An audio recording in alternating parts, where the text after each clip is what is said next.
اور نبی پاک صلی اللہ علیہ وسلم سے ان کا جو لنک بنا تھا وہ بھی تجارتی قافلہ ہی تھا. ان کو پتہ تو پہلے ہی چل گیا تھا.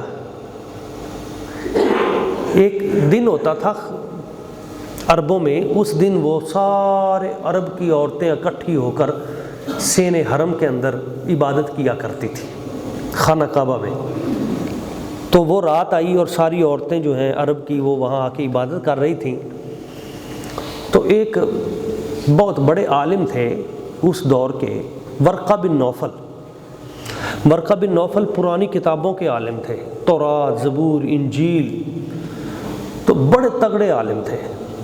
تو حضرت ورقہ بن نوفل جو تھے پرانی کتابیں پڑھ پڑھ کے ان کو آنے والے وقت کا بھی پتہ چل جاتا تھا کہ اب کیا ہونے والا ہے.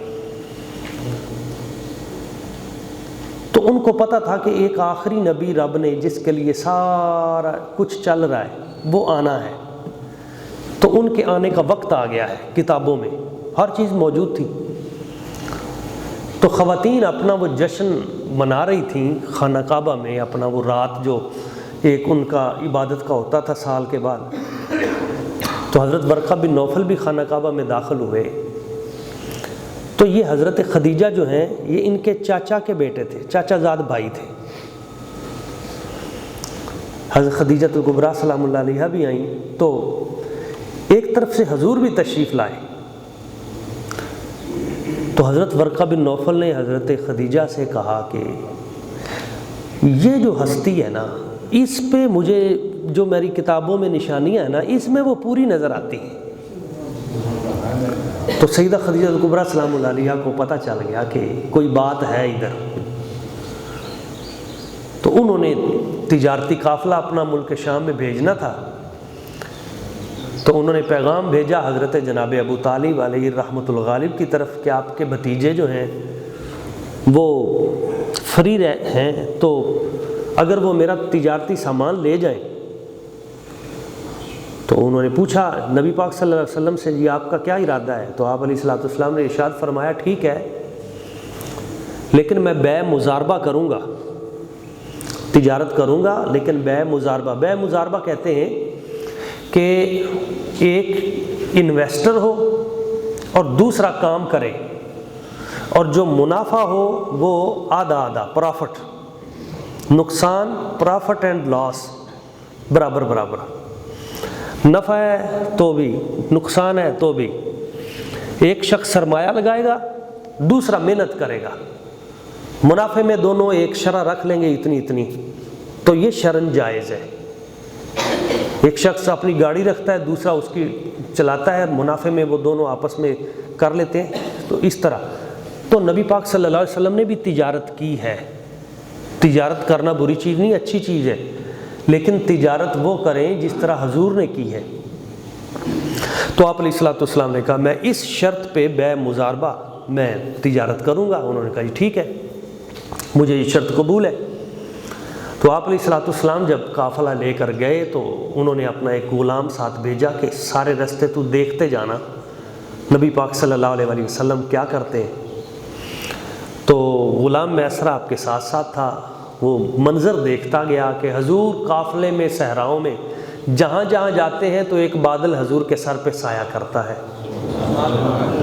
پتھر آگے بڑھ کے حضور کے قدموں کو بوسہ دیتے ہیں.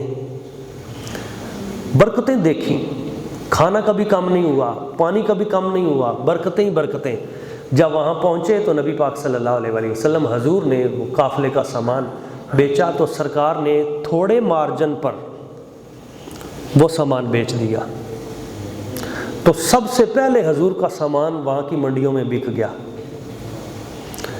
اور وہ جو پرافٹ حاصل ہوا اس سے حضور نے مال لے کر اور بیچ کر ڈبل اس کا جو منافع تھا. یعنی پہلے جتنے قافلے جاتے تھے نبی پاک صلی اللہ علیہ وآلہ وسلم حضور جب وہ قافلے کی تجارت سے واپس لوٹے تو اس سے کئی گنا زیادہ منافع لے کر آئے. برکت بھی اس میں اب حضور جو تجارت کریں گے اس میں برکت نہیں ہوگی تو کس میں ہوگی؟ اچھا، اس میں ایک ہمارے لیے سبق بھی ہے. سرکار صلی اللہ علیہ وسلم نے فرمایا کہ ترکیوں کا بھی یہی ہے تجارت کا طریقہ آج بھی، تم کم پرافٹ پر تجارت کرو، نفع شرح جو ہے نفع کی وہ کم رکھو، اس سے تمہارا مال زیادہ بکے گا۔ اگر یہ اصول ہمارے ہاں تجارتی طبقہ اپنا لے تو وہی لوگ آگے ہیں جو تھوڑا رکھ کے چیز کو نکال دیتے ہیں۔ اچھا، اس کا نتیجہ کیا ہوتا ہے کہ ان کا مال زیادہ بک جاتا ہے۔ کئی بندے مہنگا بہت زیادہ لگاتے ہیں، سارا دن بیٹھے رہتے ہیں، اور ایک نہ ایک دن لوگوں کو پتہ چل جاتا ہے۔ تو سیکھنے کی چیزیں ہیں حضور کی سیرت سے۔ تو جب واپس حضور تشریف لائے تو سیدہ خدیجہ الکبریٰ سلام اللہ علیہا اپنے محل کے اوپر تشریف فرما تھیں اپنی سہیلیوں کے ساتھ، تو دیکھا قافلہ آ رہا ہے، تو انہوں نے جب غور سے دیکھا تو فرشتے، 2 فرشتے انہوں نے حضور کے سر انور کے اوپر پروں کے ساتھ اس طرح سایہ کیا ہوا تھا۔ تو آپ نے اس منظر کو دیکھا تو بڑی خوش ہوئیں، اور پھر جب پرافٹ کا پتہ چلا، اور جس وقت وہ حضرت وہ میسرہ نے جب وہ ساری باتیں بتائیں تو پہلے ہی ان کو اشارہ تو ہو چکا تھا، تو پھر انہوں نے کہا کہ اب کہیں وہ نہ ہو کہ نبی پاک صلی اللہ علیہ وآلہ وسلم کی ذات ببرکات آپ سے کوئی اور نکاح کر لے۔ تو انہوں نے اپنی ایک سہیلی حضرت نفیسہ ان کو بھیجا پیغام نکاح دے کر۔ نبی پاک صلی اللہ علیہ وآلہ وسلم کے چاچا جان کے پاس پیغام آیا اور انہوں نے حضور سے بات کی، سرکار نے اس نکاح کو قبول کر لیا کیونکہ حکم ربی یہی تھا۔ تو جب نکاح ہوا تو اس نکاح میں 20 اونٹ حق مہر رکھے گئے، اور بعض کتب میں 400 مسقال چاندی اور اس طرح کی چیزیں بھی ہیں مختلف۔ نبی پاک صلی اللہ علیہ وآلہ وسلم حضور کا نکاح پڑھایا گیا، اور حضرت جناب سیدہ خدیجہ الکبریٰ سلام اللہ علیہا حضور کے گھر تشریف لے آئیں۔